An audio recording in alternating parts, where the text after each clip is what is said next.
last reason to quit marijuana, number 3, is going to be spiritual health.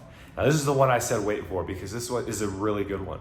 This is a really powerful one, and this one is going to take you far beyond what you could ever accomplish in the physical realm or even your mental realm of being. Spirituality is something that's very important in recovery, and it doesn't get talked too much about unless you're in the recovery groups. Like, it's not talked about in the mainstream that much. It's starting to, but really there's a lot of stigma around it, and I understand. I grew up Catholic. I hadn't wanted nothing to do with God or universe, spirit. I didn't believe that existed, and I believed that if it did, it was an asshole and it really screwed me over, right? So I did not have good faith towards faith in general. Once I started to embrace a spiritual life, I started to notice kind of crazy things, right? Things that would happen that felt that they weren't in like coincidence. There was almost like a design behind it. Like, it was so perfect and divine and still kind of random, because I wasn't expecting it, but it was so like synchronistic, you could say, that I started to believe a little bit. I'm like, that like just happened. However, it didn't just happen. It seemed like there was something bigger at play here. Like, it was almost meant to be. And I never used to believe in that. I believed in negative things happening for sure. Like, all the bad things in my life happened were meant to be, and not the positive things. And once I started to see some positive things happen, I started to become a bit of a believer. Not a Christian believer or anything like that. Whether it's God, Buddha, just the universe in itself, it doesn't really matter as long as you have something spiritually to turn to. So the first thing was, a deeper connection with the universe. I started to listen to the signs. I started to ignore what my ego was telling me to do. Even if I knew it was going to cause short-term pleasure, something told me that, hey, if you just wait this out a little bit and keep doing the right thing, the thing that you know you're supposed to be doing, that something really beautiful could come out of this. And it did. Through recovery, through quitting addictions, through choosing specific relationships, to letting go of specific relationships. All of those were insights I received from higher power, from the universe, because I was able to listen. I was willing to say, maybe I'm wrong, maybe my ego is incorrect in this situation. Without the we too, like I said in the step before, I had much better mental clarity, so I could actually understand the signs and stuff that was going around me. For example, seeing different numbers here and there, having a phone call from somebody right when I was thinking about them. All of those things are just like, this is kind of wild. I believe this can happen for you too when you quit marijuana and you start to listen to what the universe is telling you. The universe will also give you warning signs on what not to do as well. And this is really something to heed. I got a ton of warning signs to stop smoking weed when I was smoking weed, to stop dealing weed when I was dealing weed. And I didn't listen because I was like, that sounds all nice and fairy area and all stuff, but I don't believe in that, right? I believe in what I can do and my own beliefs and thoughts and stuff. And look where it led me. It led me to getting robbed a ton of money. It led me to almost getting in trouble with the police. It led to destroyed relationships. So in that sense, my way didn't work. And this is really something that can be hard for a lot of people to maybe accept that, my way always isn't the best way. Maybe there's an easier way, a softer way, a way that's going to get you better results today with less effort and less stress. And all I have to do is listen and humble myself a bit to say, okay, I'll try this out. I'll let go of my plan and listen to the universe's, God's plan.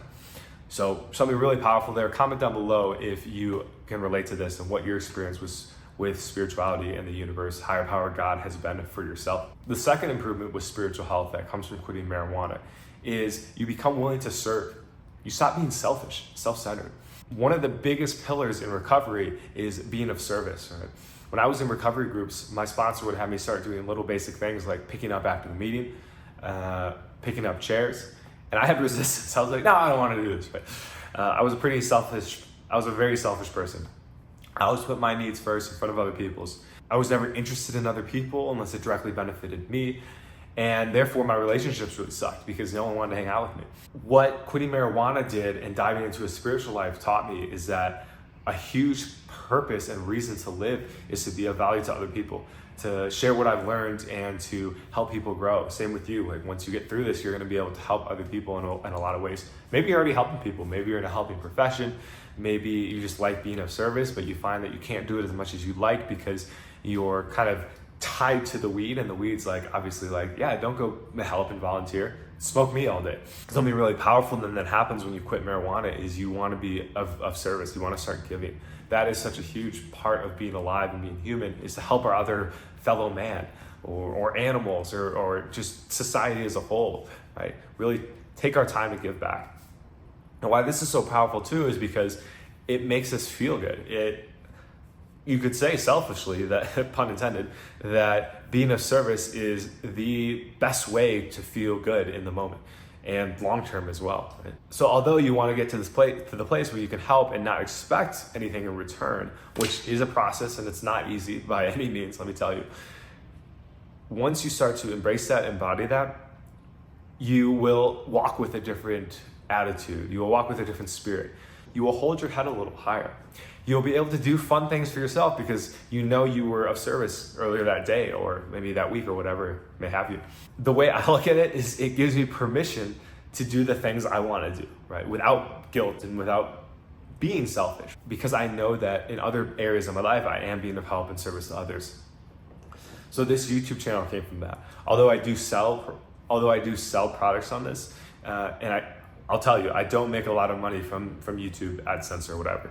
I make maybe $30 a month. So that's a couple of burritos, a few tacos, you know what I mean? And I'm not claiming to be super altruistic as well. There is benefit I get from doing this channel.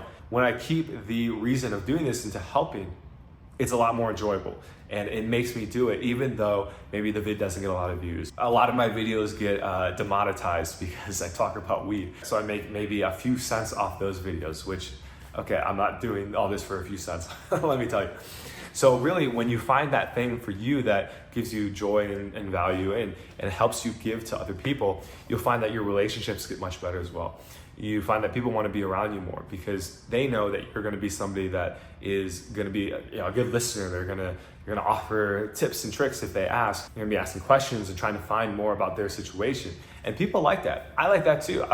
The mentors I have, they're always curious about what's going on in my life. And that's a time I get to be kind of selfish and talk about myself a lot. When I'm in my own world though, and with friends, relationships, dating, all that kind of thing, I really make sure I'm mindful to be giving as much as I'm taking. Give, take relationship. That's the essence of good relationships there. Not just taking, not just giving either. You don't just be a martyr. So you want to find that balance for yourself. And getting out of that self-centeredness, getting rid of the weed, realizing that, other people are there as well, which kind of sounds silly, but sometimes I was such in my own world on marijuana that I couldn't see that there's another human being standing right next to me. They're not just an avatar in my own reality and my own existence to, give me stuff and help propel my journey, right? No, you start to see that, hey, I'm here to give as much as I'm here to receive. Ooh, so that was a deep one. So I'll see you guys in the next one. Peace.